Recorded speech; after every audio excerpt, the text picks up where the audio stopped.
Hello friends, subscribe my channel Hotties 92. حسین بن علی رضی اللہ عنہ نے خبر دی کہ حضرت علی رضی اللہ عنہ نے بیان کیا، جنگ بدر کے مال غنیمت سے میرے حصے میں ایک جوان اونٹنی آئی تھی، اور نبی کریم صلی اللہ علیہ وسلم نے بھی ایک جوان اونٹنی خمس کے مال میں سے دی تھی۔ جب میرا ارادہ ہوا کہ فاطمہ رضی اللہ عنہا بنت رسول اللہ صلی اللہ علیہ وسلم سے شادی کروں، تو بنی قنیقہ قبیلہ یہود کے ایک صاحب سے جو سنار تھے، میں نے یہ طے کیا کہ وہ میرے ساتھ چلے اور ہم دونوں ازخر گھاس جنگل سے لائیں۔ میرا ارادہ یہ تھا کہ وہ گھاس سناروں کو بیچ دوں گا اور اس کی قیمت سے اپنے نکاح کا ولیمہ کروں گا۔ ابھی میں ان دونوں اونٹنیوں کا سامان، پالان اور تھیلے اور رسیاں وغیرہ جمع کر رہا تھا، اور یہ دونوں اونٹنیاں ایک انصاری صحابی کے گھر کے پاس بیٹھی ہوئی تھیں کہ جب سارا سامان فراہم کر کے واپس آیا تو کیا دیکھتا ہوں کہ میری دونوں اونٹنیوں کے کوہان کسی نے کاٹ دیے ہیں اور ان کے پیٹ چیر کر اندر سے ان کی کلیجیاں نکال لی گئی ہیں۔ جب میں نے یہ حال دیکھا تو بے اختیار رو دیا۔ میں نے پوچھا کہ یہ سب کچھ کس نے کیا ہے؟ تو لوگوں نے بتایا کہ حمزہ بن عبد المطلب رضی اللہ عنہ نے، اور وہ اسی گھر میں کچھ انصار کے ساتھ شراب پی رہے ہیں۔ میں وہاں سے واپس آ گیا اور سیدھا نبی کریم صلی اللہ علیہ وسلم کی خدمت میں حاضر ہوا۔ آپ کی خدمت میں اس وقت زید بن حارثہ رضی اللہ عنہ بھی بیٹھے ہوئے تھے۔ حضرت صلی اللہ علیہ وسلم مجھے دیکھتے ہی سمجھ گئے کہ میں کسی بڑے صدمے میں ہوں، اس لیے آپ صلی اللہ علیہ وسلم نے دریافت فرمایا، علی کیا ہوا؟ میں نے عرض کیا، یا رسول اللہ، میں نے آج کے دن جیسا صدمہ کبھی نہیں دیکھا۔ حمزہ رضی اللہ عنہ نے میری دونوں اونٹنیوں پر ظلم کر دیا، دونوں کے کوہان کاٹ ڈالے اور ان کے پیٹ چیر ڈالے۔ ابھی وہ اسی گھر میں کئی یاروں کے ساتھ شراب کی مجلس جمائے ہوئے موجود ہیں۔ نبی کریم صلی اللہ علیہ وسلم نے یہ سن کر اپنی چادر مانگی اور اسے اوڑھ کر پیدل چلنے لگے۔ میں اور زید بن حارثہ رضی اللہ عنہ بھی آپ کے پیچھے پیچھے ہوئے۔ آخر جب وہ گھر آ گیا جس میں حمزہ رضی اللہ عنہ موجود تھے تو آپ نے اندر آنے کی اجازت چاہی، اور اندر موجود لوگوں نے آپ کو اجازت دے دی۔ وہ لوگ شراب پی رہے تھے۔ حمزہ رضی اللہ عنہ نے جو کچھ کیا تھا اس پر رسول اللہ صلی اللہ علیہ وسلم نے انہیں ملامت کرنا شروع کی۔ حمزہ رضی اللہ عنہ کی آنکھیں شراب کے نشے میں مخمور اور سرخ ہو رہی تھیں۔ انہوں نے نظر اٹھا کر آپ صلی اللہ علیہ وسلم کو دیکھا، پھر نظر ذرا اور اوپر اٹھائی، پھر وہ حضرت صلی اللہ علیہ وسلم کے گھٹنوں پر نظر لے گئے۔ اس کے بعد نگاہ اور اٹھا کے آپ صلی اللہ علیہ وسلم کے ناف کے قریب دیکھنے لگے، پھر چہرے پر جما دی، پھر کہنے لگے کہ تم سب میرے باپ کے غلام ہو۔ یہ حال دیکھ کر حضرت صلی اللہ علیہ وسلم نے جب محسوس کیا کہ حمزہ بالکل نشے میں ہیں تو آپ وہیں سے الٹے پاؤں واپس آ گئے اور ہم بھی آپ کے ساتھ نکل آئے۔ صحیح بخاری حدیث نمبر 3091۔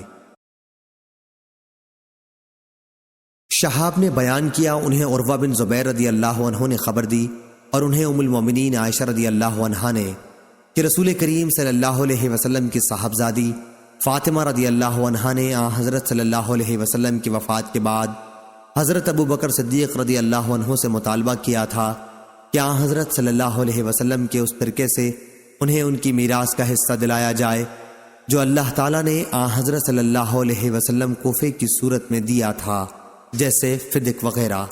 صحیح بخاری حدیث نمبر 3092۔ ابو بکر صدیق رضی اللہ عنہ نے حضرت فاطمہ رضی اللہ عنہا سے کہا کہ حضرت صلی اللہ علیہ وسلم نے اپنی حیات میں فرمایا تھا کہ ہمارا گروہ انبیاء علیہم السلام کا ورثہ تقسیم نہیں ہوتا، ہمارا ترکہ صدقہ ہے۔ فاطمہ رضی اللہ عنہا یہ سن کر غصہ ہو گئیں اور حضرت ابو بکر رضی اللہ عنہ سے ترک ملاقات کی اور وفات تک ان سے نہ ملی۔ وہ رسول اللہ صلی اللہ علیہ وسلم کے بعد 6 مہینے زندہ رہی تھیں۔ حضرت عائشہ صدیقہ رضی اللہ عنہا نے کہا کہ فاطمہ رضی اللہ عنہا نے حضرت صلی اللہ علیہ وسلم کے خیبر اور فدق اور مدینے کے صدقے کی وراثت کا مطالبہ حضرت ابو بکر رضی اللہ عنہ سے کیا تھا۔ حضرت ابو بکر رضی اللہ عنہ کو اس سے انکار تھا۔ انہوں نے کہا کہ میں کسی بھی ایسے عمل کو نہیں چھوڑ سکتا جسے رسول اللہ صلی اللہ علیہ وسلم اپنی زندگی میں کرتے رہے ہوں گے۔ عائشہ رضی اللہ عنہا نے کہا کہ حضرت صلی اللہ علیہ وسلم کا مدینے کا جو صدقہ تھا وہ حضرت عمر رضی اللہ عنہ نے حضرت علی اور حضرت عباس رضی اللہ عنہ کو اپنے عہد خلافت میں دے دیا۔ البتہ خیبر اور فدق کی جائیداد کو عمر رضی اللہ عنہ نے روک رکھا اور فرمایا کہ یہ دونوں رسول اللہ صلی اللہ علیہ وسلم کا صدقہ ہیں، اور ان حقوق کے لیے جو وقتی طور پر پیش آتے یا وقتی حادثات کے لیے رکھی تھیں۔ یہ جائیداد اس شخص کے اختیار میں رہیں گی جو خلیفہ وقت ہو۔ ظاہری نے کہا چنانچہ ان دونوں جائیدادوں کا انتظام آج تک بذریعہ حکومت اس طرح ہوتا چلا آتا ہے۔ صحیح بخاری حدیث نمبر 3093۔ ظاہری نے بیان کیا کہ محمد بن جبیر نے مجھ سے اسی آنے والی حدیث کا ذکر کیا تھا، اس لیے میں نے مالک بن اوس کی خدمت میں خود حاضر ہو کر ان سے حدیث کے متعلق بطور تصدیق پوچھا۔ انہوں نے کہا کہ دن چڑھ آیا تھا اور میں اپنے گھر والوں کے ساتھ بیٹھا ہوا تھا، اتنے میں حضرت عمر رضی اللہ عنہ کا ایک بلانے والا میرے پاس آیا اور کہا کہ امیر المومنین آپ کو بلا رہے ہیں۔ میں اس قاصد کے ساتھ ہی چلا گیا اور حضرت عمر رضی اللہ عنہ کی خدمت میں حاضر ہوا۔ آپ ایک تخت پر بوریا بچھائے، بورے پر کوئی بچھونا نہ تھا، صرف ایک چمڑے کی تکیے پر ٹیکا دیے ہوئے بیٹھے تھے۔ میں سلام کر کے بیٹھ گیا، پھر انہوں نے فرمایا، مالک تمہاری قوم کے کچھ لوگ میرے پاس آئے تھے، میں نے ان کے لیے کچھ حقیر سی امداد کا فیصلہ کر لیا ہے، تم اسے اپنی نگرانی میں ان میں تقسیم کرا دو۔ میں نے عرض کیا، یا امیر المومنین، اگر آپ اس کام پر کسی اور کو مقرر فرما دیتے تو بہتر ہوتا، لیکن عمر رضی اللہ عنہ نے یہی اصرار کیا کہ نہیں، اپنی ہی تحویل میں بانٹ دو۔ ابھی میں وہیں حاضر تھا کہ امیر المومنین کے دربان یرفع آئے اور کہا کہ عثمان بن عفان، عبد الرحمن بن عوف، زبیر بن عوام اور سعد بن ابی وقاص رضی اللہ عنہم اندر آنے کی اجازت چاہتے ہیں۔ حضرت عمر رضی اللہ عنہ نے فرمایا کہ ہاں، انہیں اندر بلا لو۔ آپ کی اجازت پر یہ حضرات داخل ہوئے اور سلام کر کے بیٹھ گئے۔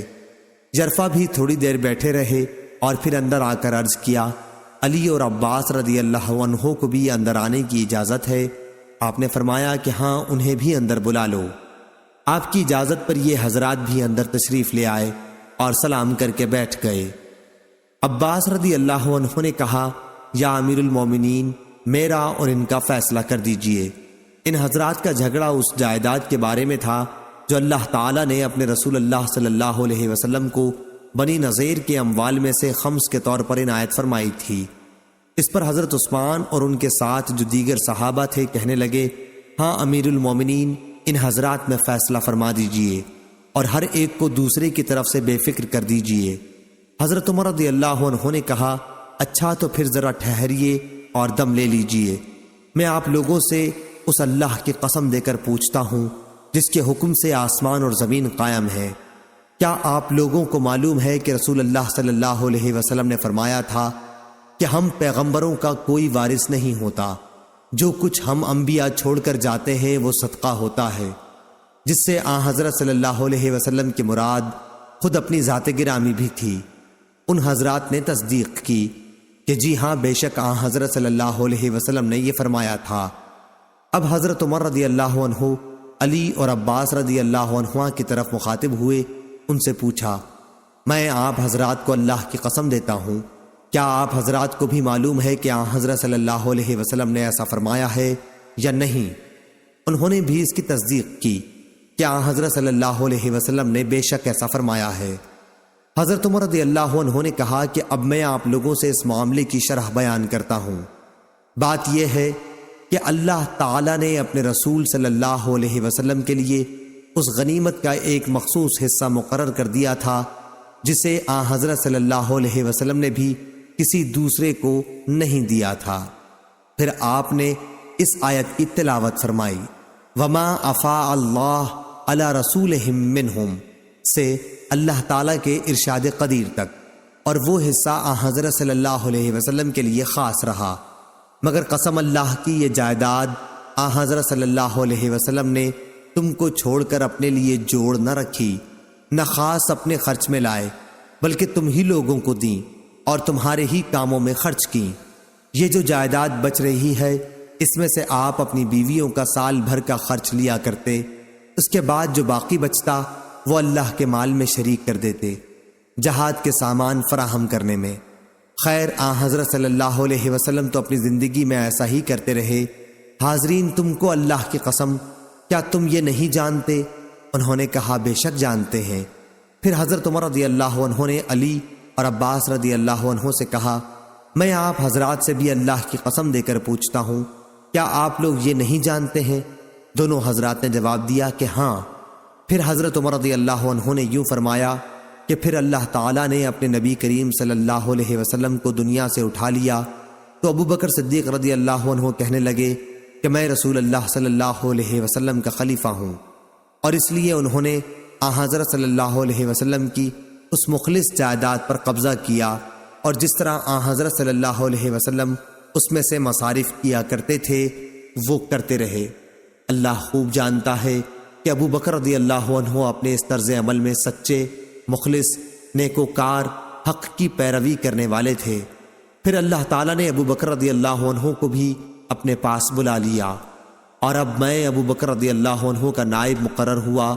میری خلافت کو 2 سال ہو گئے ہیں، اور میں نے بھی اس جائیداد کو اپنی تحویل میں رکھا ہے جو مصارف رسول اللہ صلی اللہ علیہ وسلم اور ابو بکر رضی اللہ عنہ اس میں کیا کرتے تھے ویسا ہی میں بھی کرتا رہا، اور اللہ خوب جانتا ہے کہ اس میں اپنے اس طرز عمل میں سچا، مخلص اور حق کی پیروی کرنے والا ہوں۔ پھر آپ دونوں میرے پاس مجھ سے گفتگو کرنے آئے اور بالاتفاق گفتگو کرنے لگے کہ دونوں کا مقصد ایک تھا۔ جناب عباس آپ تو اس لیے تشریف لائے کہ آپ کو اپنے بھتیجے صلی اللہ علیہ وسلم کی میراث کا دعویٰ میرے سامنے پیش کرنا تھا۔ پھر علی رضی اللہ عنہ سے فرمایا کہ آپ اس لیے تشریف لائے کہ آپ کو اپنی بیوی حضرت فاطمہ رضی اللہ عنہا کا دعویٰ پیش کرنا تھا کہ ان کے والد رسول اللہ صلی اللہ علیہ وسلم کی میراث انہیں ملنی چاہیے۔ میں نے آپ دونوں حضرات سے عرض کر دیا کہ رسول اللہ صلی اللہ علیہ وسلم خود فرما گئے کہ ہم پیغمبروں کا کوئی میراث تقسیم نہیں ہوتا، ہم جو کچھ چھوڑ جاتے ہیں وہ صدقہ ہوتا ہے۔ پھر مجھ کو یہ مناسب معلوم ہوا کہ میں ان جائیدادوں کو تمہارے قبضے میں دے دوں، تو میں نے تم سے کہا دیکھو اگر تم چاہو تو میں یہ جائیدادیں تمہارے سپرد کر دیتا ہوں، لیکن اس عہد اور اس اقرار پر کہ تم اس کی آمدنی سے وہ سب کام کرتے رہو گے جو حضرت صلی اللہ علیہ وسلم اور ابو بکر صدیق رضی اللہ عنہ اپنی خلافت میں کرتے رہے، اور جو کام میں اپنی حکومت کے شروع سے کرتا رہا۔ تم نے اس شرط کو قبول کر کے درخواست کی کہ جائیدادیں ہم کو دے دو، میں نے اسی شرط پر دے دیں۔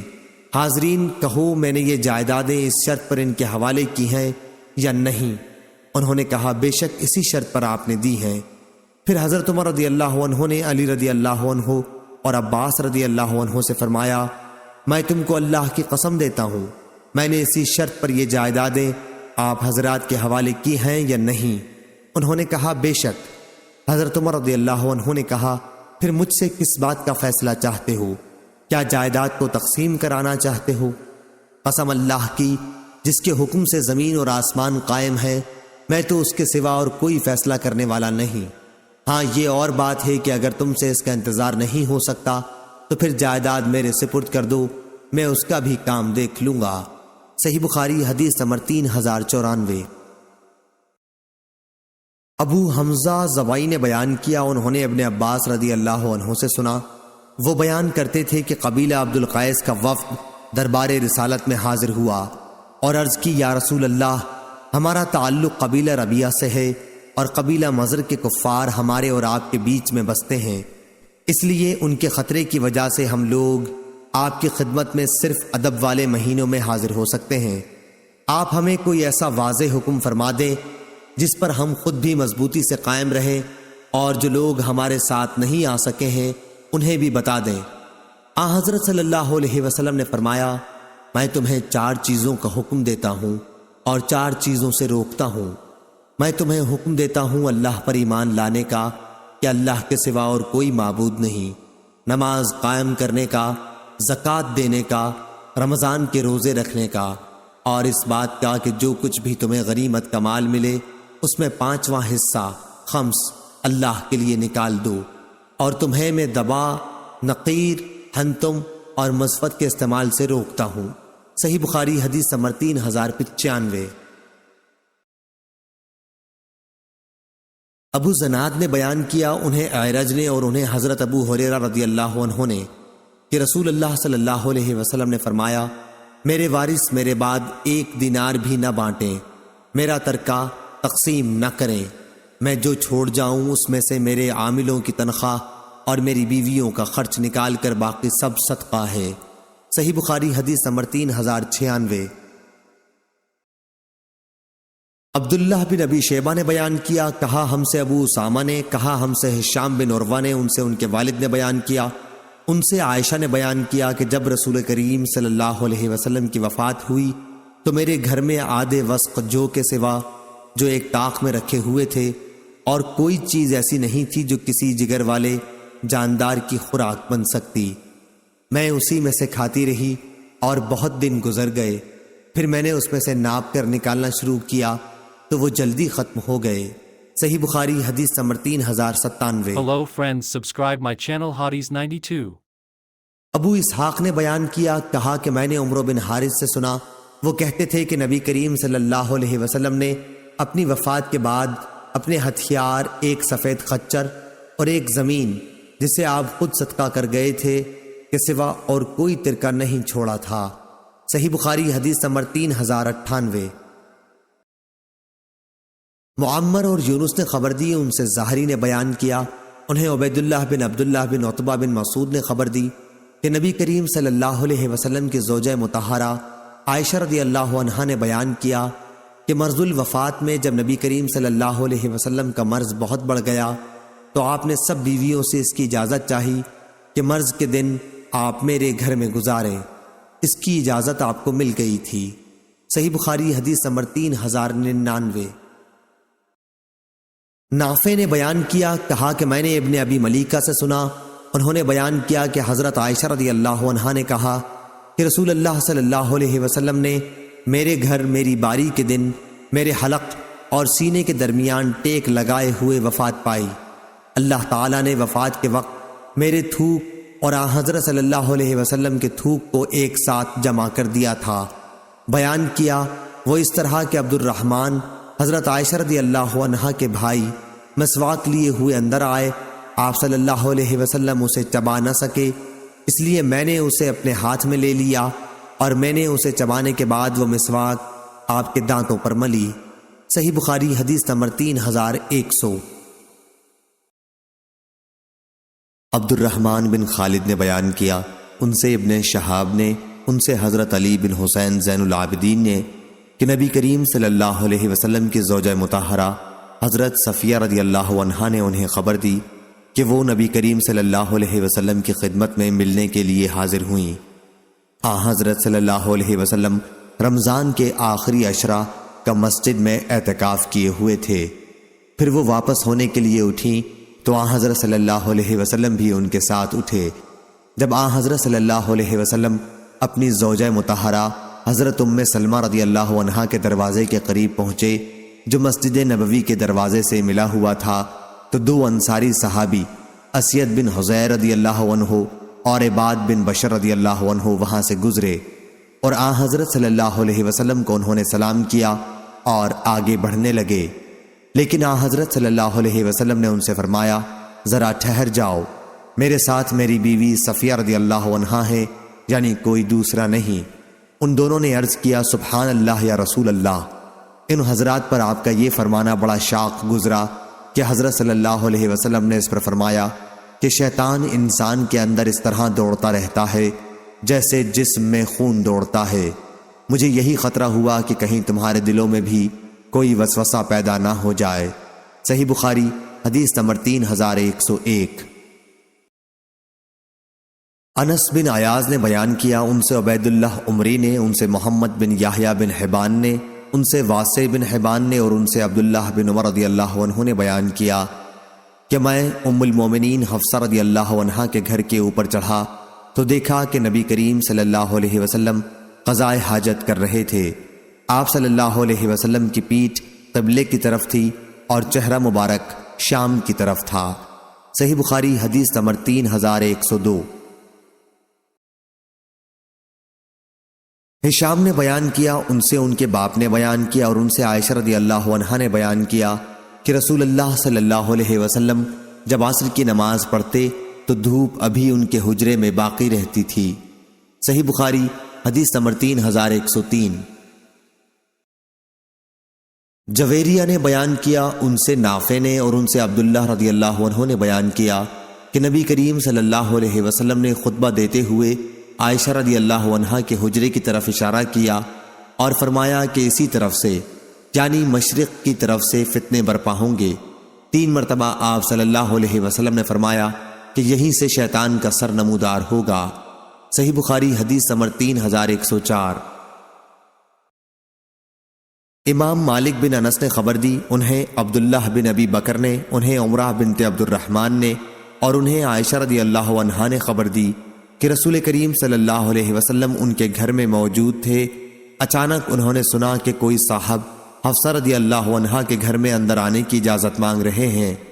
عائشہ رضی اللہ عنہا نے بیان کیا کہ میں نے عرض کیا کہ یا رسول اللہ، آپ دیکھتے نہیں یہ شخص کے گھر میں جانے کی اجازت مانگ رہا ہے؟ حضرت صلی اللہ علیہ وسلم نے اس پر فرمایا کہ میرا خیال ہے یہ فلاں صاحب ہیں۔ حفصہ رضی اللہ عنہا کے رضائی چچا، رضاعت بھی ان تمام چیزوں کو احرام کر دیتی ہے جنہیں ولادت حرام کرتی ہے۔ صحیح بخاری حدیث نمبر 3105۔ محمد بن عبداللہ انصاری نے بیان کیا، کہا کہ مجھ سے میرے والد عبداللہ نے بیان کیا، ان سے ثمامہ نے اور ان سے انس رضی اللہ عنہ نے کہ جب ابو بکر رضی اللہ عنہ خلیفہ ہوئے تو انہوں نے ان کو یعنی انس رضی اللہ عنہ کو بحرین عامل بنا کر بھیجا اور ایک پروانہ لکھ کر ان کو دیا اور اس پر نبی کریم صلی اللہ علیہ وسلم کی انگوٹھی کی مہر لگائی۔ مہر مبارک پر 3 سطریں کندہ تھیں، ایک سطر میں محمد، دوسری میں رسول، تیسری میں اللہ کندہ تھا۔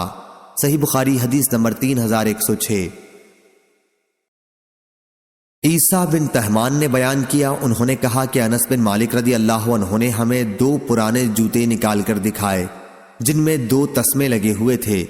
اس کے بعد پھر ثابت بنانی نے مجھ سے انس رضی اللہ عنہ سے بیان کیا کہ وہ دونوں جوتے نبی کریم صلی اللہ علیہ وسلم کے تھے۔ صحیح بخاری حدیث نمبر 3107۔ ایوب سختیانی نے بیان کیا، ان سے حمید بن ہلال نے اور ان سے ابو بردہ بن ابو موسیٰ نے بیان کیا کہ عائشہ رضی اللہ عنہا نے ہمیں ایک پیوند لگی ہوئی چادر نکال کر دکھائی اور بتلایا کہ اسی کپڑے میں نبی کریم صلی اللہ علیہ وسلم کی روح قبض ہوئی تھی۔ اور سلیمان بن مغیرہ نے حمید سے بیان کیا، انہوں نے ابو بردہ سے اتنا زیادہ بیان کیا کہ عائشہ رضی اللہ عنہا نے یمن کی بنی ہوئی ایک موٹی ازار تہبند اور ایک کمبل، انہی کمبلوں میں سے جن کو تم ملبد یعنی موٹا پیوندار کہتے ہو، ہمیں نکال کر دکھائی۔ صحیح بخاری حدیث نمبر 3108۔ عبدان نے بیان کیا، ان سے ابو حمزہ نے، ان سے عاصم نے، ان سے ابن سیرین نے اور ان سے انس بن مالک رضی اللہ عنہ نے کہ نبی کریم صلی اللہ علیہ وسلم کا پانی پینے کا پیالہ ٹوٹ گیا تو آپ نے ٹوٹی ہوئی جگہوں کو چاندی کی زنجیر سے جوڑوا لیا۔ عاصم کہتے ہیں کہ میں نے وہ پیالہ دیکھا ہے اور اس میں میں نے پانی بھی پیا ہے۔ صحیح بخاری حدیث نمبر 3109۔ یعقوب بن ابراہیم نے بیان کیا، کہا ہم سے میرے والد نے بیان کیا، ان سے ولید بن کثیر نے، ان سے محمد بن عمرو بن حلحلہ دولی نے، ان سے ابن شہاب نے، ان سے علی بن حسین زین العابدین رحمہ اللہ نے بیان کیا کہ جب ہم سب حضرات حسین بن علی رضی اللہ عنہ کی شہادت کے بعد یزید بن معاویہ کے یہاں سے مدینہ منورہ تشریف لائے تو مسعور بن مخرمہ رضی اللہ عنہ نے آپ سے ملاقات کی اور کہا اگر آپ کو کوئی ضرورت ہو تو مجھے حکم فرما دیجئے۔ حضرت زین العابدین نے بیان کیا کہ میں نے کہا مجھے کوئی ضرورت نہیں ہے۔ پھر مسعور رضی اللہ عنہ نے کہا تو کیا آپ مجھے رسول اللہ صلی اللہ علیہ وسلم کی تلوار عنایت فرمائیں گے، کیونکہ مجھے خوف ہے کہ کچھ لوگ بنو امیہ اسے آپ سے نہ چھین لیں، اور خدا کی قسم اگر وہ تلوار آپ مجھے عنایت فرما دیں تو کوئی شخص بھی جب تک میری جان باقی ہے اسے چھین نہیں سکے گا۔ پھر مسعور رضی اللہ عنہ نے ایک قصہ بیان کیا کہ علی بن ابی طالب رضی اللہ عنہ نے حضرت فاطمہ رضی اللہ عنہا کی موجودگی میں ابو جہل کی ایک بیٹی جمیلہ نامی کو پیغام نکاح دے دیا تھا۔ میں نے خود سنا کہ اسی مسئلے پر رسول اللہ صلی اللہ علیہ وسلم نے اپنے اسی منبر پر کھڑے ہو کر صحابہ کو خطاب فرمایا۔ میں اس وقت بالغ تھا، آپ صلی اللہ علیہ وسلم نے خطبے میں فرمایا کہ فاطمہ مجھ سے ہے اور مجھے ڈر ہے کہ کہیں وہ اس رشتے کی وجہ سے کسی گناہ میں نہ پڑ جائے کہ اپنے دین میں وہ کسی فتنے میں مبتلا ہو۔ اس کے بعد حضرت صلی اللہ علیہ وسلم نے خاندان بن عبد شمس کے ایک اپنے داماد عاص بن ربی کا ذکر کیا اور دامادی سے متعلق آپ نے ان کی تعریف کی۔ آپ نے فرمایا کہ انہوں نے مجھ سے جو بات کہی سچ کہی، جو وعدہ کیا اسے پورا کیا۔ میں کسی حلال یعنی نکاح ثانی کو حرام نہیں کر سکتا اور نہ کسی حرام کو حلال بناتا ہوں، لیکن اللہ کی قسم رسول اللہ صلی اللہ علیہ وسلم کی بیٹی اور اللہ کے دشمن کی بیٹی ایک ساتھ جمع نہیں ہوں گی۔ صحیح بخاری حدیث نمبر 3110۔ سفیان بن عینہ نے بیان کیا، ان سے محمد بن سوقہ نے، ان سے منظر بن یعلی نے اور ان سے محمد بن حنفیہ نے، انہوں نے کہا کہ اگر حضرت علی رضی اللہ عنہ حضرت عثمان رضی اللہ عنہ کو برا کہنے والے ہوتے تو اس دن ہوتے جب کچھ لوگ حضرت عثمان رضی اللہ عنہ کے عاملوں کی جو زکوٰۃ وصول کرتے تھے شکایت کرنے ان کے پاس آئے۔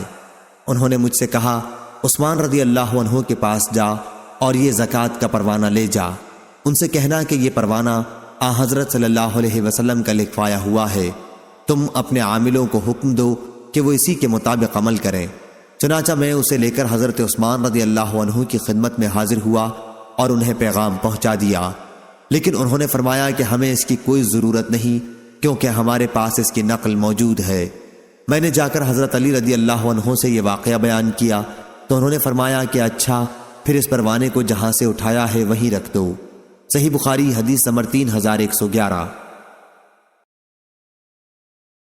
سفیان نے بیان کیا، انہوں نے کہا ہم سے محمد بن سوقہ نے کہا کہ میں نے منظر ثوری سے سنا، وہ محمد بن حنفیہ سے بیان کرتے تھے کہ میرے والد علی رضی اللہ عنہ نے مجھ کو کہا کہ یہ پروانہ عثمان رضی اللہ عنہ کو لے جا کر دے آؤ، اس میں زکوٰۃ سے متعلق رسول اللہ صلی اللہ علیہ وسلم کے بیان کردہ احکامات درج ہیں۔ صحیح بخاری حدیث نمبر 3112۔ حکم نے خبر دی، کہا کہ میں نے ابن ابی لیلہ سے سنا، کہا مجھ سے حضرت علی رضی اللہ عنہ نے بیان کیا کہ حضرت فاطمہ رضی اللہ عنہا کو چکی پیسنے کی بہت تکلیف ہوتی، پھر انہیں معلوم ہوا کہ رسول اللہ صلی اللہ علیہ وسلم کے پاس کچھ قیدی آئے ہیں، اس لیے وہ بھی ان میں سے ایک لونڈی یا غلام کی درخواست لے کر حاضر ہوئیں، لیکن حضرت صلی اللہ علیہ وسلم موجود نہیں تھے۔ وہ حضرت عائشہ رضی اللہ عنہا سے اس کے متعلق کہہ کر واپس چلی آئیں۔ پھر جب حضرت صلی اللہ علیہ وسلم تشریف لائے تو حضرت عائشہ رضی اللہ عنہا نے آپ صلی اللہ علیہ وسلم کے سامنے ان کی درخواست پیش کر دی۔ حضرت علی رضی اللہ عنہ کہتے ہیں کہ اسے سن کر حضرت صلی اللہ علیہ وسلم ہمارے یہاں رات ہی کو تشریف لائے۔ جب ہم اپنے بستروں پر لیٹ چکے تھے، جب ہم نے حضرت صلی اللہ علیہ وسلم کو دیکھا تو ہم کھڑے ہونے لگے، تو آپ صلی اللہ علیہ وسلم نے فرمایا کہ جس طرح ہو ویسے ہی لیٹے رہو۔ پھر آپ صلی اللہ علیہ وسلم میرے اور فاطمہ رضی اللہ عنہ کے بیچ میں بیٹھ گئے اور اتنے قریب ہو گئے کہ میں نے آپ صلی اللہ علیہ وسلم کے دونوں قدموں کی ٹھنڈک اپنے سینے پر پائی۔ اس کے بعد آپ صلی اللہ علیہ وسلم نے فرمایا، جو کچھ تم لوگوں نے لونڈی یا غلام مانگے ہیں میں تمہیں اس سے بہتر بات کیوں نہ بتاؤں۔ جب تم دونوں اپنے بستر پر لیٹ جاؤ تو سونے سے پہلے اللہ اکبر 34 مرتبہ اور الحمدللہ 33 مرتبہ اور سبحان اللہ 33 مرتبہ پڑھ لیا کرو، یہ عمل بہتر ہے اس سے جو تم دونوں نے مانگا ہے۔ صحیح بخاری حدیث نمبر 3113۔ جابر بن عبداللہ رضی اللہ عنہ نے بیان کیا کہ ہم انصاریوں کے قبیلے میں ایک انصاری کے گھر بچہ پیدا ہوا تو انہوں نے بچے کا نام محمد رکھنے کا ارادہ کیا، اور شعبہ نے منصور سے روایت کر کے بیان کیا ہے کہ ان انصاری نے بیان کیا جن کے یہاں بچہ پیدا ہوا تھا کہ میں بچے کو اپنی گردن پر اٹھا کر نبی کریم صلی اللہ علیہ وسلم کی خدمت میں حاضر ہوا، اور سلیمان کی روایت میں ہے کہ ان کے یہاں بچہ پیدا ہوا تو انہوں نے اس کا نام محمد رکھنا چاہا۔ حضرت صلی اللہ علیہ وسلم نے اس پر فرمایا کہ میرے نام پر نام رکھو، لیکن میری کنیت ابو القاسم پر کنیت نہ رکھنا، کیونکہ مجھے تقسیم کرنے والا قاسم بنایا گیا ہے، میں تم میں تقسیم کرتا ہوں۔ اور حسین نے اپنی روایت میں یوں بیان کیا کہ کہا مجھے تقسیم کرنے والا قاسم بنا کر بھیجا گیا ہے، میں تم میں تقسیم کرتا ہوں۔ عمرو بن مرزوق نے کہا کہ ہمیں شعبہ نے خبر دی، ان سے قتادہ نے بیان کیا انہوں نے سالم سے سنا اور انہوں نے جابر رضی اللہ عنہ سے کہ ان انصاری صحابی نے اپنے بچے کا نام قاسم رکھنا چاہا تو نبی کریم صلی اللہ علیہ وسلم نے فرمایا کہ میرے نام پر نام رکھو لیکن کنیت نہ رکھو۔ صحیح بخاری حدیث نمبر 3114۔ سفیان ثوری نے بیان کیا، ان سے عامش نے، ان سے سالم بن ابو الجعد نے اور ان سے جابر بن عبداللہ انصاری رضی اللہ عنہ نے بیان کیا کہ ہمارے قبیلہ میں ایک کے یہاں بچہ پیدا ہوا تو انہوں نے اس کا نام قاسم رکھا۔ انصار کہنے لگے کہ ہم تمہیں ابو القاسم کہہ کر کبھی نہیں پکاریں گے اور ہم تمہاری آنکھ ٹھنڈی نہیں کریں گے۔ یہ سن کر وہ انصاری حضرت صلی اللہ علیہ وسلم کے پاس آیا اور عرض کی، یا رسول اللہ صلی اللہ علیہ وسلم، میرے گھر ایک بچہ پیدا ہوا ہے، میں نے اس کا نام قاسم رکھا ہے۔ تو انصار کہتے ہیں کہ ہم تیری کنیت ابو القاسم نہیں پکاریں گے اور تیری آنکھ ٹھنڈی نہیں کریں گے۔ آپ صلی اللہ علیہ وسلم نے فرمایا، انصار نے ٹھیک کہا ہے، میرے نام پر نام رکھو لیکن میری کنیت مت رکھو کیونکہ قاسم میں ہوں۔ صحیح بخاری حدیث number 3115۔ Hello friends, subscribe my channel Hotties 92. حبان بن موسیٰ نے بیان کیا، کہا ہم سے عبداللہ بن مبارک نے، انہیں یونس نے، انہیں زہری نے، انہیں حمید بن عبد الرحمن نے، انہوں نے معاویہ رضی اللہ عنہ سے سنا، آپ نے بیان کیا کہ رسول اللہ صلی اللہ علیہ وسلم نے فرمایا، جس کے ساتھ اللہ تعالی بھلائی چاہتا ہے اسے دین کی سمجھ دے دیتا ہے، اور دینے والا تو اللہ ہی ہے، میں تو صرف تقسیم کرنے والا ہوں، اور اپنے دشمنوں کے مقابلے میں یہ امت مسلمہ ہمیشہ غالب رہے گی تاکہ اللہ کا حکم قیامت آ جائے، اور اس وقت بھی وہ غالب ہی ہوں گے۔ صحیح بخاری حدیث نمبر 3116۔ ہلال نے بیان کیا، ان سے عبد الرحمن بن ابی عمرہ نے اور ان سے ابو ہریرہ رضی اللہ عنہ نے کہ رسول اللہ صلی اللہ علیہ وسلم نے فرمایا، نہ میں تمہیں کوئی چیز دیتا ہوں نہ تم سے کسی چیز کو روکتا ہوں، میں تو صرف تقسیم کرنے والا ہوں، جہاں جہاں کا مجھے حکم ہوتا ہے بس وہیں رکھ دیتا ہوں۔ صحیح بخاری حدیث نمبر 3117۔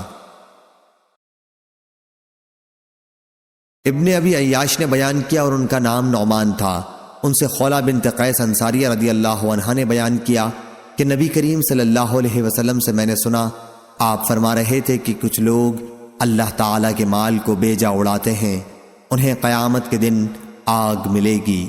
صحیح بخاری حدیث نمبر 3118۔ حسین نے بیان کیا، ان سے عامر نے اور ان سے عروہ بارقی رضی اللہ عنہ نے کہ نبی کریم صلی اللہ علیہ وسلم نے فرمایا، گھوڑوں کی پیشانیوں سے قیامت تک خیر و برکت آخرت میں اور غنیمت دنیا میں بندھی ہوئی ہے۔ صحیح بخاری حدیث نمبر 3119۔ ابو زناد نے بیان کیا، ان سے اعرج نے اور ان سے ابو ہریرہ رضی اللہ عنہ نے کہ رسول اللہ صلی اللہ علیہ وسلم نے فرمایا، جب کسرا مر جائے گا تو اس کے بعد کوئی کسرا پیدا نہ ہوگا، اور جب قیصر مر جائے گا تو اس کے بعد کوئی قیصر پیدا نہ ہوگا، اور اس ذات کی قسم جس کے ہاتھ میں میری جان ہے، تم لوگ ان دونوں کے خزانے اللہ کے راستے میں خرچ کرو گے۔ صحیح بخاری حدیث نمبر 3120۔ اسحاق بن راہویہ نے بیان کیا، انہوں نے جریر سے سنا، انہوں نے عبد الملک سے اور ان سے جابر بن سمرہ رضی اللہ عنہ نے بیان کیا کہ رسول اللہ صلی اللہ علیہ وسلم نے فرمایا، جب کسرا مر جائے گا تو اس کے بعد کوئی کسرا پیدا نہ ہوگا، اور جب قیصر مر جائے گا تو اس کے بعد کوئی قیصر پیدا نہ ہوگا، اور اس ذات کی قسم جس کے ہاتھ میں میری جان ہے، تم لوگ ان دونوں کے خزانے اللہ کے راستے میں خرچ کرو گے۔ صحیح بخاری حدیث نمبر 3121۔ یزید فقیر نے بیان کیا، کہا ہم سے جابر بن عبداللہ رضی اللہ عنہ نے بیان کیا کہ رسول اللہ صلی اللہ علیہ وسلم نے فرمایا، میرے لیے مراد امت ہے، غنیمت کے مال حلال کیے گئے ہیں۔ صحیح بخاری حدیث نمبر 3122۔ اعرج نے بیان کیا اور ان سے ابو ہریرہ رضی اللہ عنہ نے بیان کیا کہ رسول کریم صلی اللہ علیہ وسلم نے فرمایا، جو اللہ کے راستے میں جہاد کرے، جہاد کی نیت سے نکلے، اللہ کے کلام اس کے وعدے کو سچ جان کر، تو اللہ اس کا ضامن ہے، یا تو اللہ تعالیٰ اس کو شہید کر کے جنت میں لے جائے گا، یا اس کو ثواب اور غنیمت کا مال دلا کر اس کے گھر لوٹا لائے گا۔ صحیح بخاری حدیث نمبر 3123۔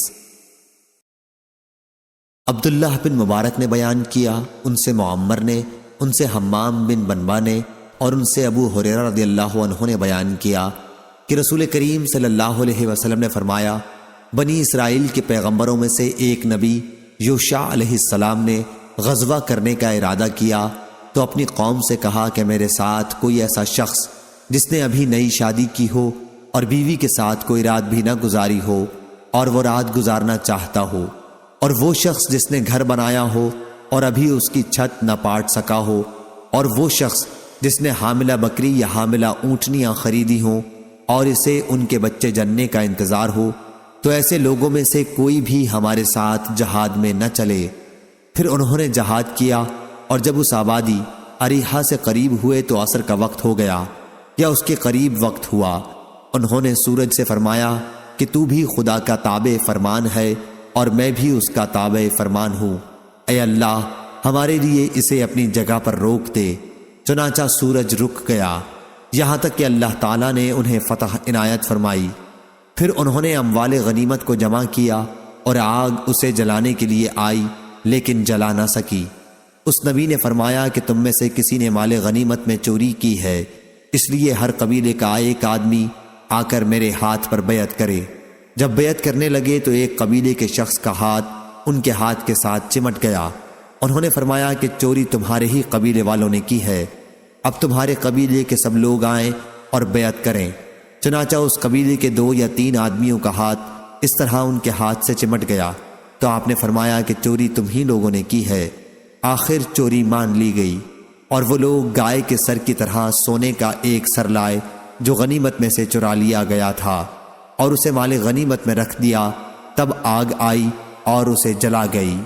پھر غنیمت اللہ تعالیٰ نے ہمارے لیے جائز قرار دے دی، ہماری کمزوری اور عاجزی کو دیکھا، اس لیے ہمارے واسطے حلال قرار دے دی۔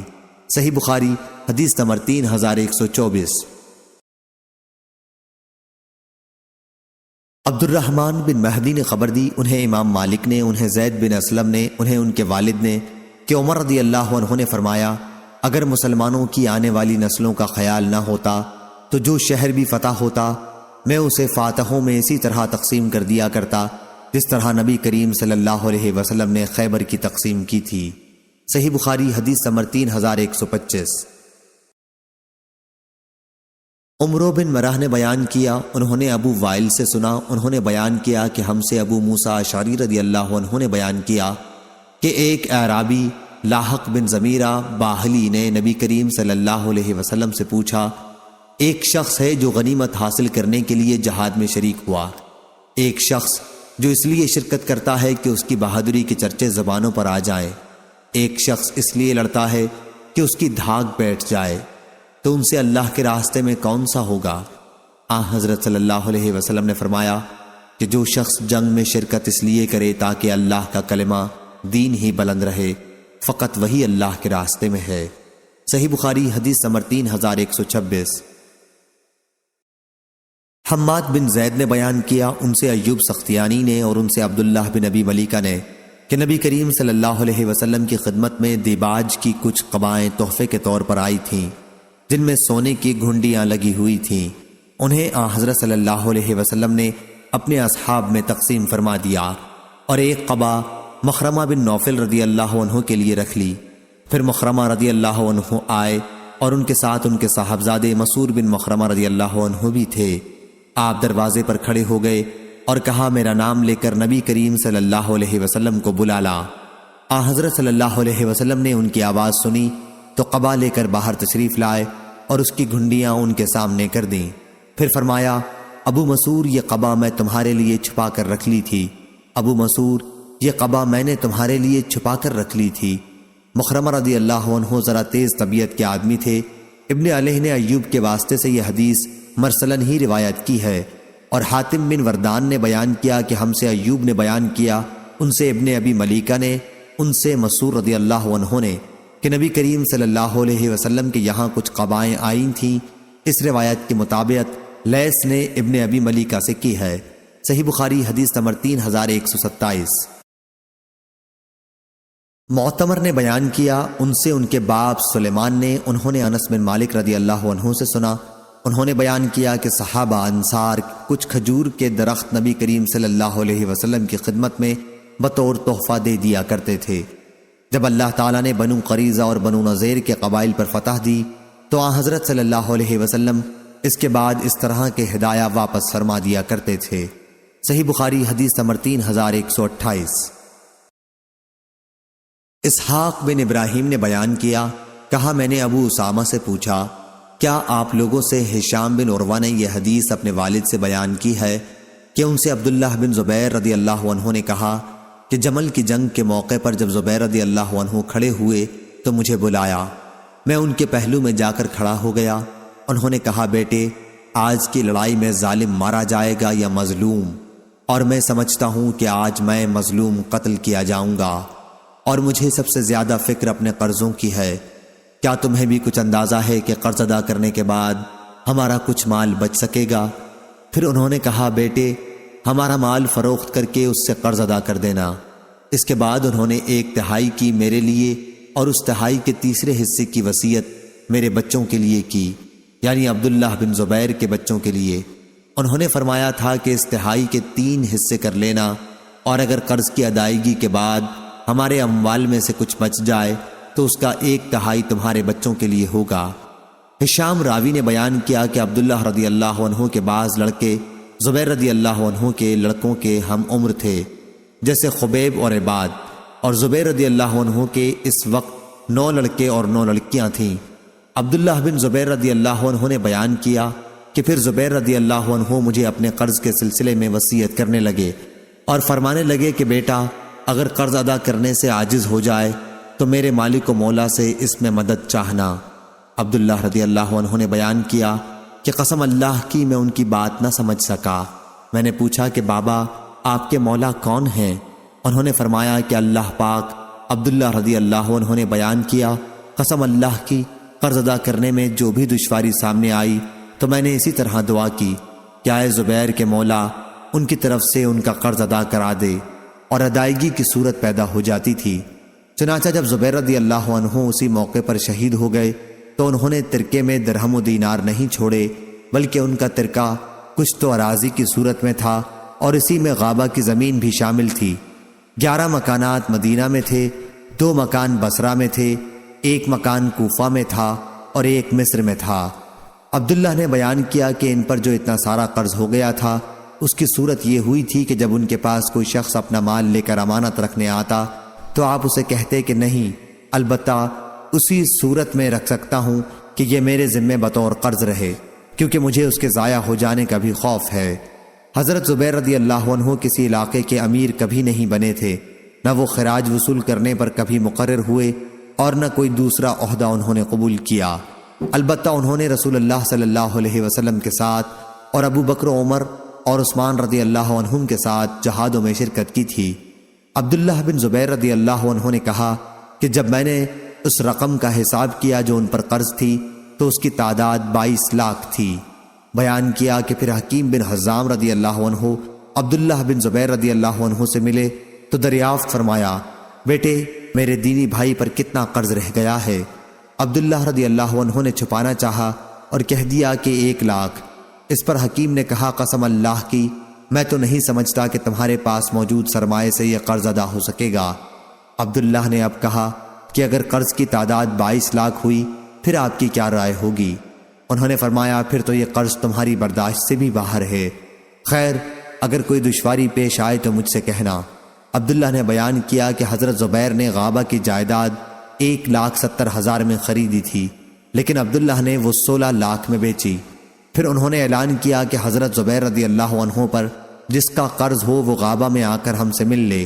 چنانچہ عبداللہ بن جعفر بن ابی طالب رضی اللہ عنہ آئے، ان کا زبیر پر 4 لاکھ روپیہ چاہیے تھا۔ انہوں نے تو یہی پیشکش کی کہ اگر تم چاہو تو میں یہ قرض چھوڑ سکتا ہوں، لیکن عبداللہ رضی اللہ عنہ نے کہا کہ نہیں۔ پھر انہوں نے کہا کہ اگر تم چاہو میں سارے قرض کی ادائیگی کے بعد لے لوں گا۔ عبداللہ نے اس پر بھی یہی کہا کہ تاخیر کی بھی کوئی ضرورت نہیں۔ آخر انہوں نے کہا کہ پھر اس زمین میں میرے حصے کا قطع مقرر کر دو۔ عبداللہ نے کہا کہ آپ اپنے قرض میں یہاں سے یہاں تک لے لیجئے۔ راوی نے بیان کیا کہ زبیر کی جائیداد اور مکانات وغیرہ بیچ کر ان کا قرض ادا کر دیا گیا۔ اور سارے قرض کی ادائیگی ہو گئی۔ غابہ کی جائیداد میں 4.5 حصے ابھی بک نہیں سکے تھے، اس لیے عبداللہ رضی اللہ عنہ معاویہ رضی اللہ عنہ کے یہاں شام تشریف لے گئے۔ وہاں عمرو بن عثمان، منظر بن زبیر اور ابن زما بھی موجود تھے۔ معاویہ نے ان سے دریافت کیا کہ غابہ کی جائیداد کی قیمت کتنی طے ہوئی؟ انہوں نے بتایا کہ ہر حصے کی قیمت 1 لاکھ طے پائی تھی۔ معاویہ نے دریافت کیا کہ اب باقی کتنے حصے رہ گئے ہیں؟ انہوں نے بتایا کہ 4.5 حصے۔ اس پر منظر بن زبیر نے کہا 1 حصہ 1 لاکھ میں لے لیتا ہوں۔ عمرو بن عثمان نے کہا کہ 1 حصہ 1 لاکھ میں لے لیتا ہوں۔ ابن زما نے کہا کہ 1 حصہ 1 لاکھ میں لے لیتا ہوں۔ اس کے بعد معاویہ رضی اللہ عنہ نے پوچھا کہ اب کتنے حصے باقی بچے ہیں؟ انہوں نے کہا کہ 1.5 حصہ۔ معاویہ نے کہا کہ پھر اسے میں 1.5 لاکھ میں لے لیتا ہوں۔ بیان کیا کہ عبداللہ بن جعفر نے اپنا حصہ بعد میں معاویہ رضی اللہ عنہ کو 6 لاکھ میں بیچ دیا۔ پھر جب عبداللہ بن زبیر رضی اللہ عنہ قرض کی ادائیگی کر چکے تو زبیر رضی اللہ عنہ کی اولاد نے کہا کہ اب ہماری میراث تقسیم کر دیجئے، لیکن عبداللہ رضی اللہ عنہ نے فرمایا کہ ابھی تمہاری میراث اس وقت تک تقسیم نہیں کر سکتا جب تک 4 سال تک ایام حج میں اعلان نہ کرا لوں کہ جس شخص کا بھی زبیر رضی اللہ عنہ پر قرض ہو وہ ہمارے پاس آئے اور قرض لے جائے۔ راوی نے بیان کیا کہ عبداللہ رضی اللہ عنہ نے اب ہر سال ایام حج میں اس کا اعلان کرانا شروع کیا، اور جب 4 سال گزر گئے تو عبداللہ نے ان کو میراث تقسیم کی۔ راوی نے بیان کیا کہ زبیر رضی اللہ عنہ کی 4 بیویاں تھیں اور عبداللہ رضی اللہ عنہ نے وصیت کے مطابق 1/2 حصہ بچی ہوئی رقم میں سے نکال لیا تھا۔ پھر بھی ہر بیوی کے حصے میں 12 لاکھ کی رقم آئی، اور کل جائیداد حضرت زبیر رضی اللہ عنہ کی 5 کروڑ 2 لاکھ ہوئی۔ صحیح بخاری حدیث number 3129۔ Hello friends, subscribe my channel Hotties 92. عثمان بن موہب نے بیان کیا اور ان سے ابن عمر رضی اللہ عنہ نے کہ حضرت عثمان رضی اللہ عنہ بدر کی لڑائی میں شریک نہ ہو سکے تھے۔ ان کے نکاح میں رسول کریم صلی اللہ علیہ وسلم کی ایک صاحبزادی تھیں اور وہ بیمار تھیں۔ ان سے نبی کریم صلی اللہ علیہ وسلم نے فرمایا کہ تمہیں بھی اتنا ہی ثواب ملے گا جتنا بدر میں شریک ہونے والے کسی شخص کو، اور اتنا ہی حصہ بھی ملے گا۔ صحیح بخاری حدیث نمبر 3130۔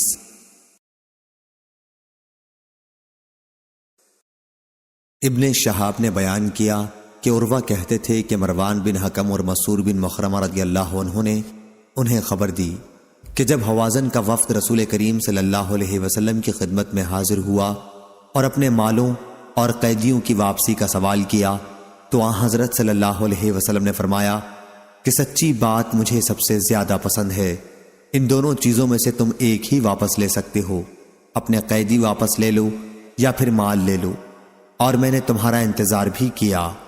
آن حضرت صلی اللہ علیہ وسلم نے تقریباً 10 دن تک طائف سے واپسی پر ان کا انتظار کیا، اور جب یہ بات ان پر واضح ہو گئی کہ آن حضرت صلی اللہ علیہ وسلم ان کی صرف ایک ہی چیز قیدی یا مال واپس کر سکتے ہیں تو انہوں نے کہا کہ ہم اپنے قیدی ہی واپس لینا چاہتے ہیں۔ اب آن حضرت صلی اللہ علیہ وسلم نے مسلمانوں کو خطاب فرمایا۔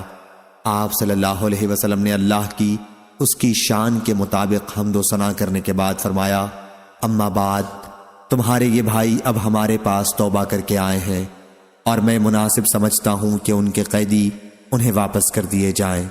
اس لیے جو شخص اپنی خوشی سے غنیمت کے اپنے حصے کے قیدی واپس کرنا چاہے وہ کر دے، اور جو شخص چاہتا ہو کہ اس کا حصہ باقی رہے اور ہمیں جب اس کے بعد سب سے پہلی غنیمت ملے تو اس میں سے اس کے حصے کی ادائیگی کر دی جائے تو وہ بھی اپنے قیدی واپس کر دے، اور جب ہمیں دوسری غنیمت ملے گی تو اس کا حصہ ادا کر دیا جائے گا۔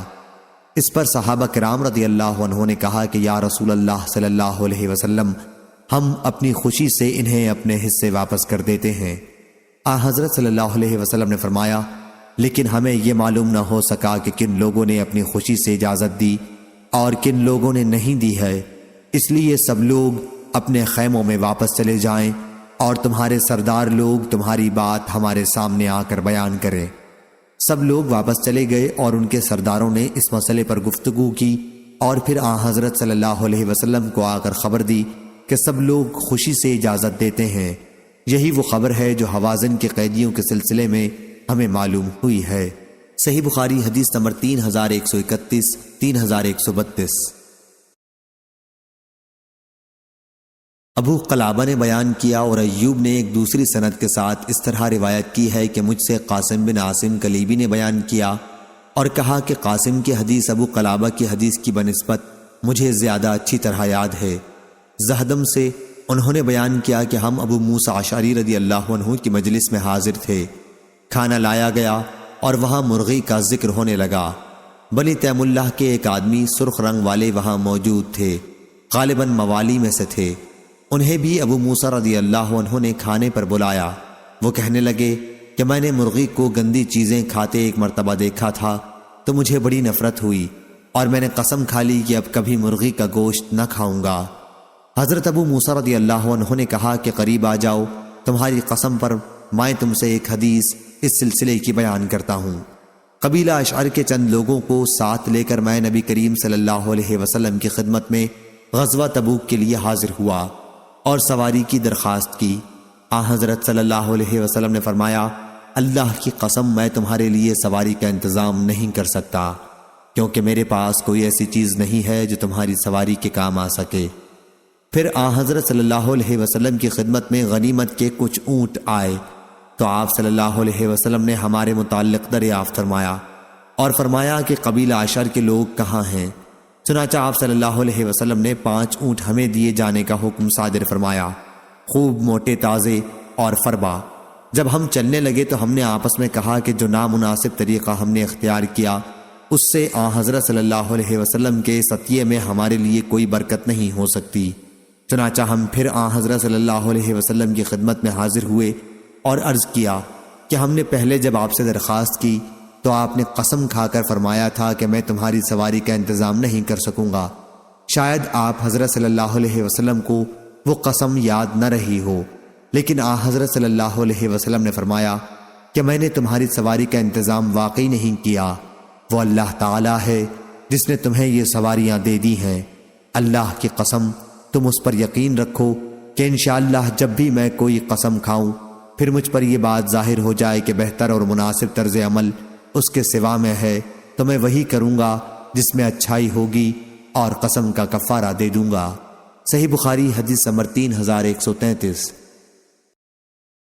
امام مالک نے خبر دی، انہیں نافع نے اور انہیں ابن عمر رضی اللہ عنہ نے، کہ رسول اللہ صلی اللہ علیہ وسلم نے نجد کی طرف ایک لشکر روانہ کیا۔ عبداللہ بن عمر رضی اللہ عنہ بھی لشکر کے ساتھ تھے۔ غنیمت کے طور پر اونٹوں کی ایک بڑی تعداد اس لشکر کو ملی، اس لیے اس کے ہر سپاہی کو حصے میں بھی 12 11 اونٹ ملے تھے اور ایک اونٹ اور انعام میں ملا۔ صحیح بخاری حدیث نمبر 3134۔ لیث نے خبر دی، انہیں عقیل نے، انہیں ابن شہاب نے، انہیں سالم نے اور انہیں عبداللہ بن عمر رضی اللہ عنہ نے، کہ نبی کریم صلی اللہ علیہ وسلم بعض مہموں کے موقع پر اس میں شریک ہونے والوں کو غنیمت کے عام حصوں کے علاوہ خمس وغیرہ میں سے اپنے طور پر بھی دیا کرتے تھے۔ صحیح بخاری حدیث نمبر 3135۔ یزید بن عبداللہ نے بیان کیا، ان سے ابو بردہ نے اور ان سے ابو موسیٰ اشعری رضی اللہ عنہ نے، کہ نبی کریم صلی اللہ علیہ وسلم کی ہجرت کی خبر ہمیں ملی تو ہم یمن میں تھے، اس لیے ہم بھی آپ کی خدمت میں مہاجرین کی حیثیت سے حاضر ہونے کے لیے روانہ ہوئے۔ میں تھا، میرے 2 بھائی تھے، میری عمر ان دونوں سے کم تھی۔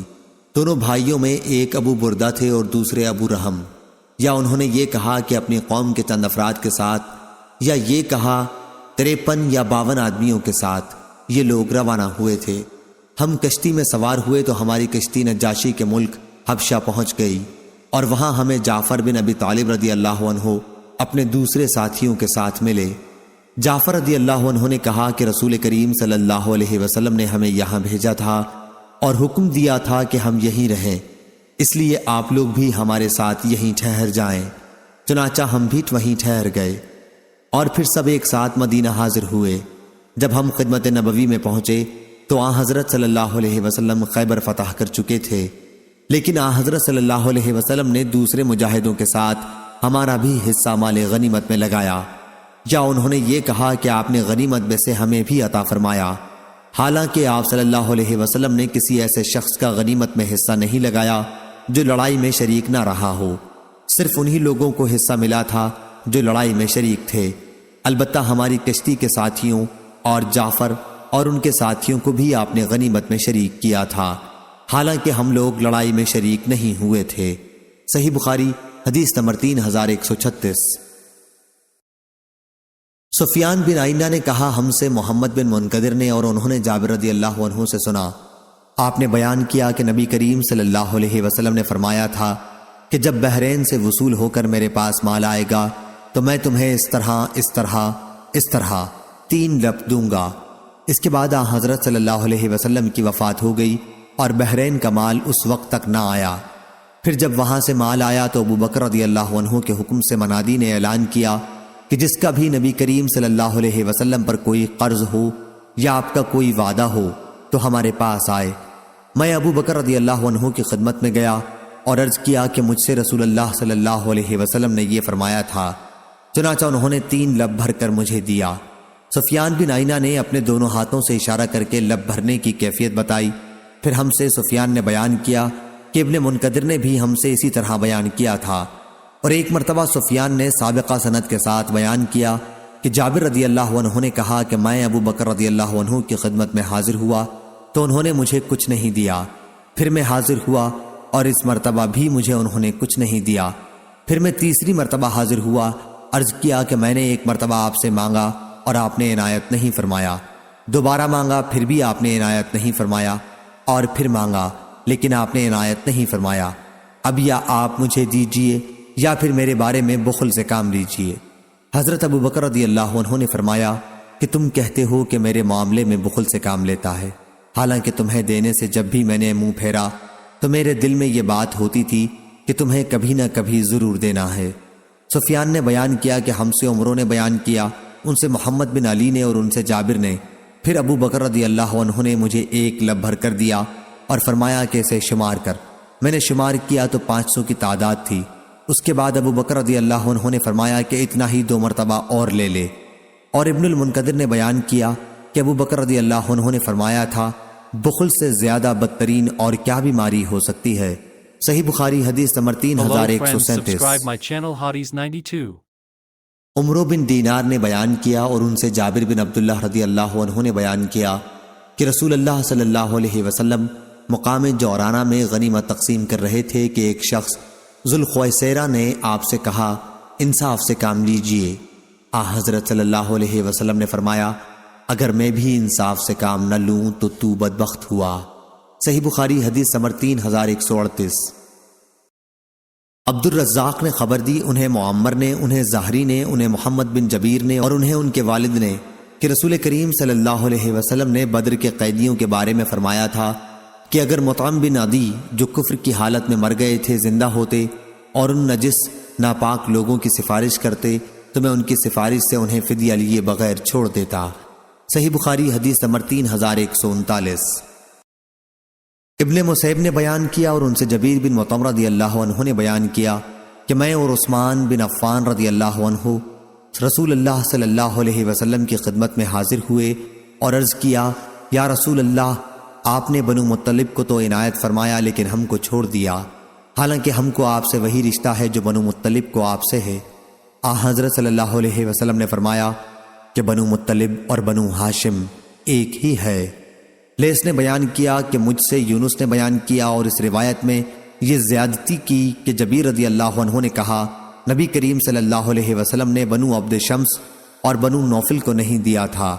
اور ابن اسحاق صاحب مغازی نے کہا ہے کہ عبد شمس، ہاشم اور مطلب ایک ماں سے تھے اور ان کی ماں کا نام عاتقہ بنت مرح تھا، اور نوفل باپ کی طرف سے ان کے بھائی تھے، ان کی ماں دوسری تھیں۔ صحیح بخاری حدیث نمبر 3140۔ عبد الرحمن بن عوف رضی اللہ عنہ نے بیان کیا کہ بدر کی لڑائی میں صف کے ساتھ کھڑا ہوا تھا۔ میں نے جو دائیں بائیں جانب دیکھا تو میرے دونوں طرف قبیلہ انصار کے 2 عمر لڑکے تھے۔ میں نے آرزو کی کاش میں ان سے زبردست زیادہ عمر والوں کے بیچ میں ہوتا۔ ایک نے میری طرف اشارہ کیا اور پوچھا، چچا آپ ابو جہل کو بھی پہچانتے ہیں؟ میں نے کہا کہ ہاں، لیکن بیٹے تم لوگوں کو اس سے کیا کام ہے؟ لڑکے نے جواب دیا، مجھے معلوم ہوا ہے کہ وہ رسول اللہ صلی اللہ علیہ وسلم کو گالیاں دیتا ہے۔ اس ذات کی قسم جس کے ہاتھ میں میری جان ہے، اگر مجھے وہ مل گیا تو اس وقت تک میں اس سے جدا نہ ہوں گا جب تک ہم میں سے کوئی جس کی قسمت میں پہلے مرنا ہوگا مر نہ جائے۔ مجھے اس پر بڑی حیرت ہوئی۔ پھر دوسرے نے اشارہ کیا اور وہی باتیں اس نے بھی کہیں۔ ابھی چند منٹ ہی گزرے تھے کہ مجھے ابو جہل دکھائی دیا جو لوگوں میں کفار کے لشکر میں گھومتا پھر رہا تھا۔ میں نے ان لڑکوں سے کہا کہ جس کے متعلق تم لوگ مجھ سے پوچھ رہے تھے وہ سامنے پھرتا ہوا نظر آ رہا ہے۔ دونوں نے اپنی تلواریں سنبھالی اور اس پر جھپٹ پڑے اور حملہ کر کے اسے قتل کر ڈالا۔ اس کے بعد رسول کریم صلی اللہ علیہ وسلم کی خدمت میں حاضر ہو کر آپ کو خبر دی۔ حضرت صلی اللہ علیہ وسلم نے پوچھا کہ تم دونوں میں سے کس نے اسے مارا ہے؟ دونوں نوجوانوں نے کہا کہ میں نے قتل کیا ہے۔ اس لیے آپ نے ان سے پوچھا کہ کیا اپنی تلواریں تم نے صاف کر لی ہیں؟ انہوں نے عرض کیا کہ نہیں۔ پھر حضرت صلی اللہ علیہ وسلم نے دونوں تلواروں کو دیکھا اور فرمایا کہ تم دونوں ہی نے اسے مارا ہے اور اس کا سارا سامان معاذ بن عمرو بن جموح کو ملے گا۔ وہ دونوں نوجوان معاذ بن عفرہ اور معاذ بن عمرو بن جموح تھے۔ محمد نے کہا کہ یوسف نے صالح سے سنا اور ابراہیم نے اپنے باپ سے سنا۔ صحیح بخاری حدیث نمبر 3141۔ ابو قتادہ رضی اللہ عنہ نے بیان کیا کہ غزوہ حنین کے سال ہم رسول اللہ صلی اللہ علیہ وسلم کے ساتھ روانہ ہوئے۔ پھر جب ہمارا دشمن سے سامنا ہوا تو ابتدا میں اسلامی لشکر ہارنے لگا۔ اتنے میں ہم نے دیکھا کہ مشرکین کے لشکر کا ایک شخص ایک مسلمان کے اوپر چڑھا ہوا ہے۔ اس لیے میں فوراً ہی گھوم پڑا اور اس کے پیچھے سے آ کر تلوار اس کی گردن پر ماری۔ اب وہ شخص مجھ پر ٹوٹ پڑا اور مجھے اتنی زور سے اس نے بھینچا کہ میری روح جیسے قبض ہونے کو تھی۔ آخر جب اس کو موت نے آ دبوچا تب کہیں جا کر اس نے مجھے چھوڑا۔ اس کے بعد مجھے عمر بن خطاب رضی اللہ عنہ ملے تو میں نے ان سے پوچھا کہ مسلمان اب کس حالت میں ہیں؟ انہوں نے کہا کہ جو اللہ کا حکم تھا وہی ہوا، لیکن مسلمان ہارنے کے بعد پھر مقابلے پر سنبھل گئے تو نبی کریم صلی اللہ علیہ وسلم بیٹھ گئے اور فرمایا کہ جس نے بھی کسی کافر کو قتل کیا ہو اور اس پر وہ گواہ پیش کر دے تو مقتول کا سارا ساز و سامان اسے ہی ملے گا۔ ابو قتادہ نے کہا میں بھی کھڑا ہوا اور میں نے کہا کہ میری طرف سے کون گواہی دے گا، لیکن جب میری طرف سے کوئی نہ اٹھا تو میں بیٹھ گیا۔ پھر دوبارہ حضرت صلی اللہ علیہ وسلم نے فرمایا کہ آج جس نے کسی کافر کو قتل کیا اور اس پر اس کی طرف سے کوئی گواہ بھی ہو تو مقتول کا سارا سامان اسے ملے گا۔ اس مرتبہ پھر میں نے کھڑے ہو کر کہا کہ میری طرف سے کون گواہی دے گا، اور پھر مجھے بیٹھنا پڑا۔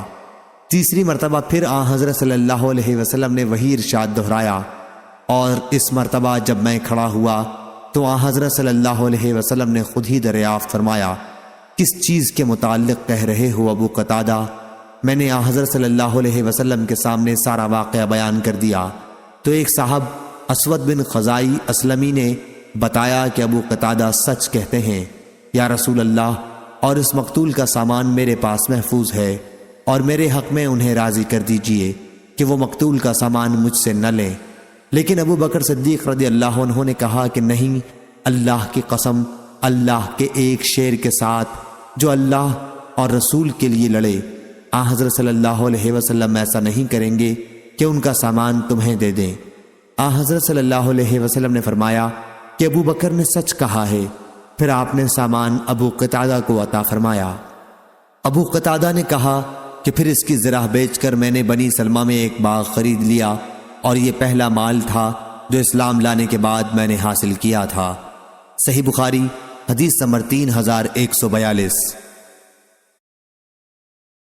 حکیم بن حزام رضی اللہ عنہ نے بیان کیا میں نے رسول اللہ صلی اللہ علیہ وسلم سے کچھ روپیہ مانگا تو آپ صلی اللہ علیہ وسلم نے مجھے عطا فرمایا۔ پھر دوبارہ میں نے مانگا اور اس مرتبہ بھی آپ نے عطا فرمایا۔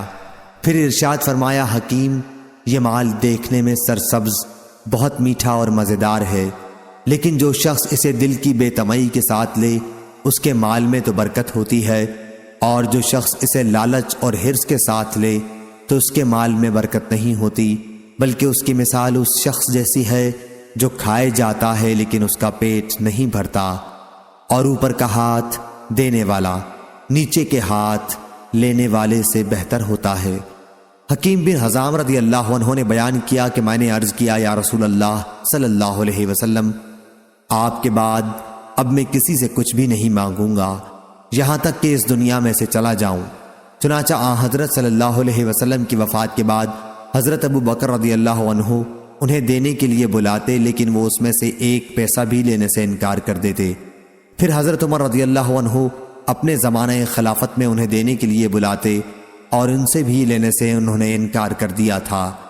حضرت عمر رضی اللہ عنہ نے اس پر کہا کہ مسلمانوں، میں انہیں ان کا حق دیتا ہوں جو اللہ تعالیٰ نے فے کے مال سے ان کا حصہ مقرر کیا ہے، لیکن یہ اسے بھی قبول نہیں کرتے۔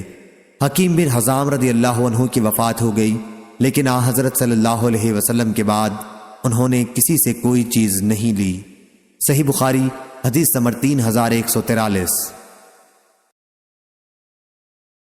حماد بن زید نے بیان کیا، ان سے ایوب نے، ان سے نافع نے کہ عمر بن خطاب رضی اللہ عنہ نے عرض کیا، یا رسول اللہ، زمانہ جاہلیت کفر میں نے ایک دن کے اعتکاف کی منت مانی تھی تو رسول کریم صلی اللہ علیہ وسلم نے اسے پورا کرنے کا حکم فرمایا۔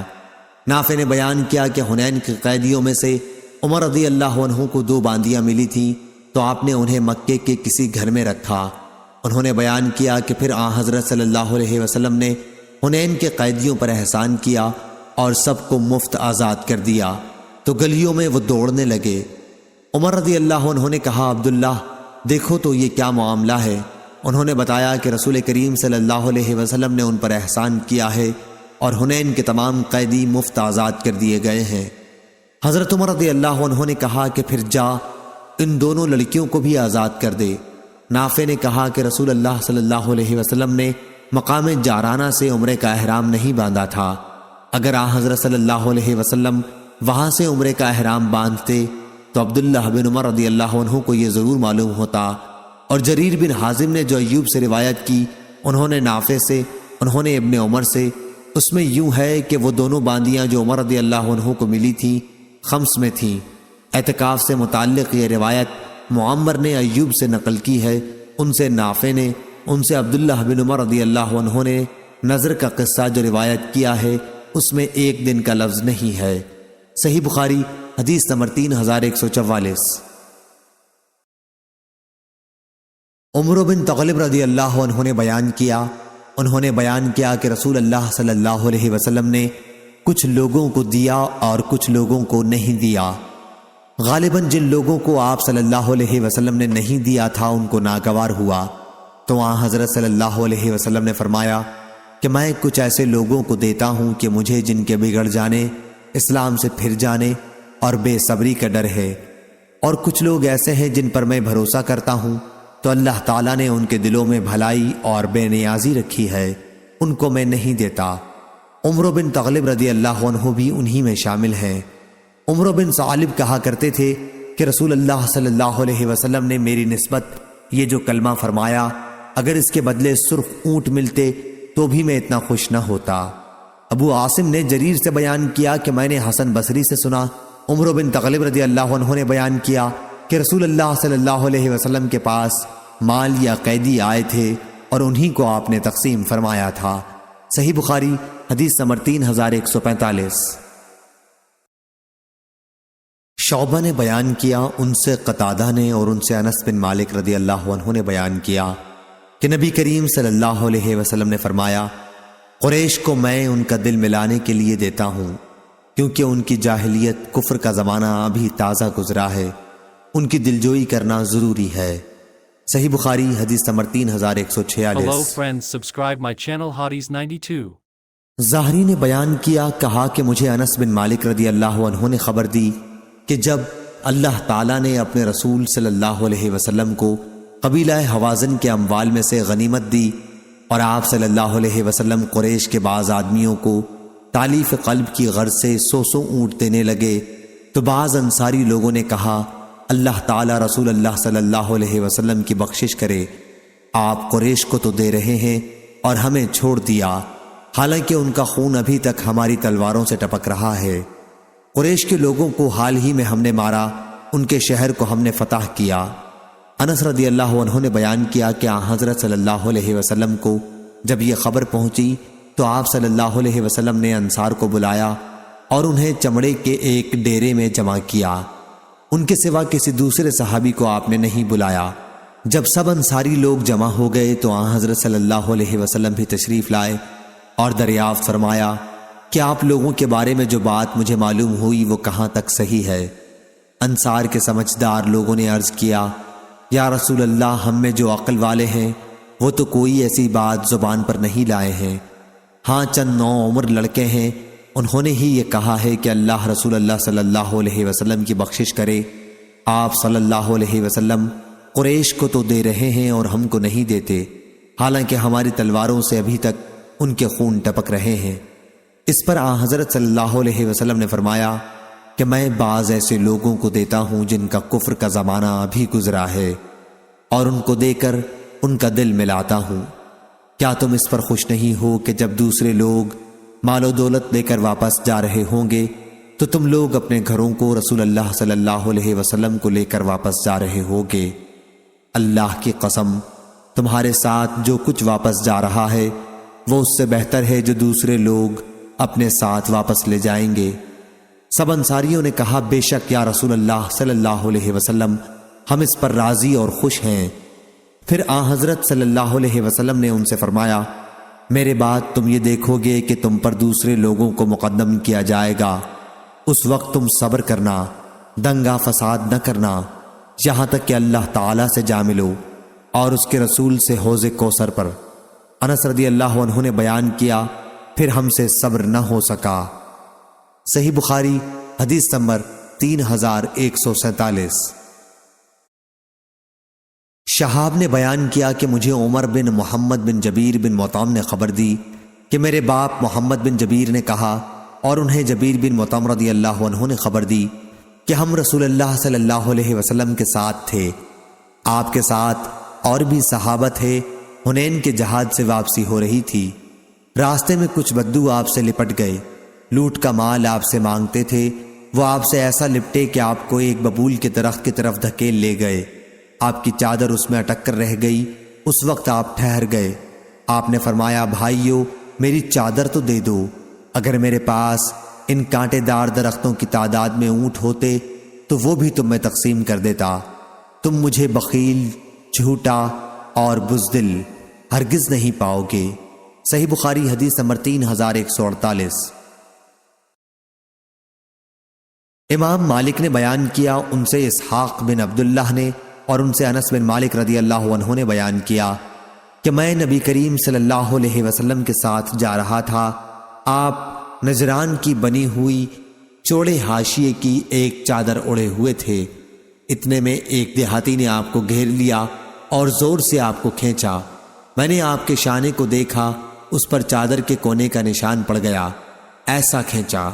پھر کہنے لگا، اللہ کا مال جو آپ کے پاس ہے اس میں سے کچھ مجھ کو دلائیے۔ آپ صلی اللہ علیہ وسلم نے اس کی طرف دیکھا اور ہنس دیے، پھر آپ صلی اللہ علیہ وسلم نے اسے دینے کا حکم فرمایا۔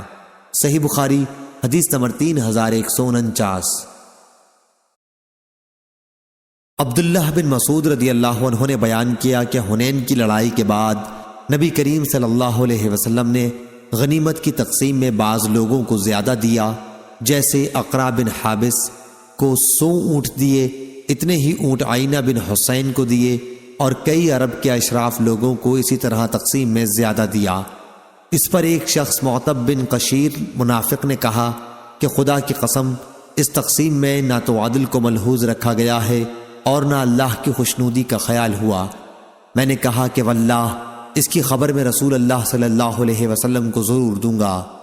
چنانچہ میں آپ کی خدمت میں حاضر ہوا اور آپ کو اس کی خبر دی۔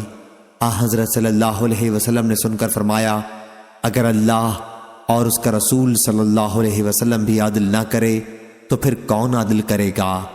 اللہ تعالیٰ موسیٰ علیہ السلام پر رحم فرمائے کہ ان کو لوگوں کے ہاتھ سے اس سے بھی زیادہ تکلیف پہنچی، لیکن انہوں نے صبر کیا۔ صحیح بخاری حدیث نمبر 3150۔ ہشام نے بیان کیا، کہا کہ مجھے میرے والد نے خبر دی، ان سے اسماء بنت ابی بکر رضی اللہ عنہا نے بیان کیا کہ نبی کریم صلی اللہ علیہ وسلم نے زبیر رضی اللہ عنہ کو جو زمین عنایت فرمائی تھی، میں اس میں سے گٹھلیاں سوکھی کھجوریں اپنے سر پر لایا کرتی تھی۔